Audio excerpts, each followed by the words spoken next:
तो interrogative sentence क्या होते हैं, जो सवाल हम करते हैं, तो इसे हम ये भी तो कह सकते हैं ना सवालिया जुमले, यानी सवाल करते हैं जिसमें उसे हम कहते हैं सवालिया जुमले।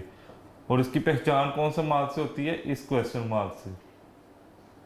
क्वेश्चन मार्क से इसको डिनोट किया जाता है, इसको इस चीज से समझा जाता है। इंट्रोगेटिव किसी से सवाल पूछना। अच्छा, अब क्या चीज हमने इसमें देखनी है,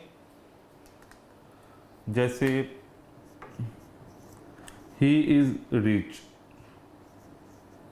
ही is rich, you are happy,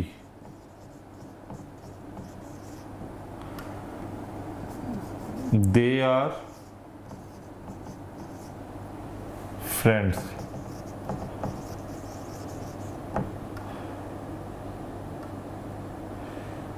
I am boy. इस चीज को देखें पहले, ही इज रिच यानी तुम अमीर हो, यू आर हैप्पी तुम बहुत अच्छे हो, सॉरी यू आर हैप्पी तुम बहुत खुश हो, तुम खुश हो, दे आर फ्रेंड्स वो दोस्त हैं, आई एम बॉय मैं लड़का हूँ।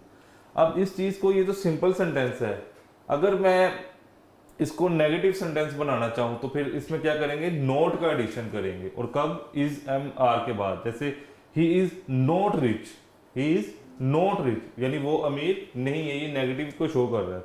यू आर नॉट हैप्पी यानी वो जो हमने पीछे बात की नेगेटिव सेंटेंस, अभी मैं वो बता रहा हूँ, अभी इंट्रोगेटिव के बारे में बताता हूँ। यू दे आर फ्रेंड्स वो दोस्त हैं, दे आर नॉट फ्रेंड्स अगर मैं नॉट का एडिशन कर दूं इसका मतलब मैं नेगेटिव सेंटेंस की बात कर रहा हूँ, वो दोस्त नहीं है। आई एम बॉय मैं लड़का हूँ, आई एम नॉट अगर नॉट एडिशन कर दूं, नॉट बॉय मैं लड़का नहीं हूँ, तो वो नेगेटिव सेंटेंस के बारे में आपको बता रहा हूँ। अब इंट्रोगेटिव सेंटेंस क्या होते हैं, इंट्रोगेटिव सेंटेंस वो होते हैं जिनमें हम इज, आर और एम को शुरू में ले आते हैं,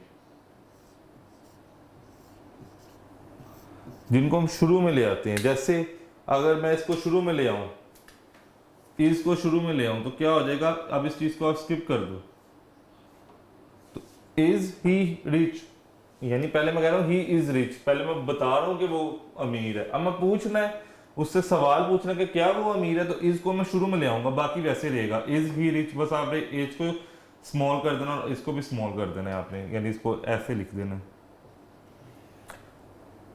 यानी इज ही रिच क्या वो अमीर है। तो इसकी पहचान के लिए मैंने आपको बताया ये मार्क होता है, तो आपने इसके लास्ट पे ये क्वेश्चन मार्क लगा देना है। जैसे यू आर हैप्पी, पहले ये था ना तुम खुश हो, अब मैं अगर आर को शुरू में ले आऊं, आर यू हैप्पी, इसको यू वाई को स्मॉल कर दो, आर यू हैप्पी यानी मैं पूछ रहा हूँ कि क्या तुम खुश हो, तो इसके लास्ट में हमने ये मार्क लगा देना है। जैसे दे आर फ्रेंड्स वो दोस्त है, तो अगर मैं आर को शुरू में ले आता हूँ, अब मैं पूछ रहा हूँ आर दे फ्रेंड्स कि क्या वो दोस्त हैं, तो ये आर इज यहाँ पे क्या का रोल अदा कर रहे हैं, क्वेश्चन का रोल अदा कर रहे हैं, तो इसके लास्ट पे क्वेश्चन मार्क लगाओगे। जैसे आई एम बॉय मैं लड़का हूँ, तो अगर मैं शुरू में इसको ले आऊँ एम आई बॉय क्या मैं लड़का हूँ, तो ये क्वेश्चन कर रहे हैं, तो ये इसका मार्क लगेगा। तो ये चीज देखें कि नेगेटिव सेंटेंस में हम इस एम आर के बाद नोट लगाते हैं, और इंट्रोगेटिव में हमने ये करना है उस चीज को ही उठा के शुरू में ले आना है, फिर आपने इसको यहाँ नहीं लिखना, इसको शुरू में ले आना है और लास्ट पे क्वेश्चन मार्क का एडिशन करना है। तो आई होप कि आपको इस चीज की समझ लगी होगी। आपने अपनी नोटबुक पे देखना है जो आपके पास आपको गिवन है, आपको प्रोवाइड कर दी गई है, उस पर मुख्तलिफ सेंटेंसेस लिखे हुए हैं, आपने उन सेंटेंसेस को कंप्लीट भी करना है और उनकी मदद से मजीद सेंटेंसेस भी बनाने हैं। तो कोई भी अगर आपको इशू क्रिएट होता है तो आप मेरे साथ अपने कमेंट्स में मुझे बताइएगा, इंशाल्लाह मैं उसको रिजॉल्व करने की कोशिश करूंगा, या अपने स्कूल टीचर या एकेडमी के टीचर से भी उसके बारे में कंफर्म कीजिएगा। तो आज हमने बात की है सिंगुलर प्लूरल क्या होता है, फिर हमने बात की है कि इज एम आर का यूजेज क्या होता है, फिर हमने नेगेटिव सेंटेंस और इंट्रोगेटिव सेंटेंस के बारे में पढ़ा ये क्या होता है। तो आई होप कि आप इस एक्सरसाइज को अच्छे से करेंगे और इसमें जो क्वेश्चंस किए गए हैं आप उसका आंसर भी अच्छे से याद करेंगे। कोई भी इशू होता है तो आप मेरे साथ डिस्कस जरूर कीजिएगा। अल्लाह हाफिज़।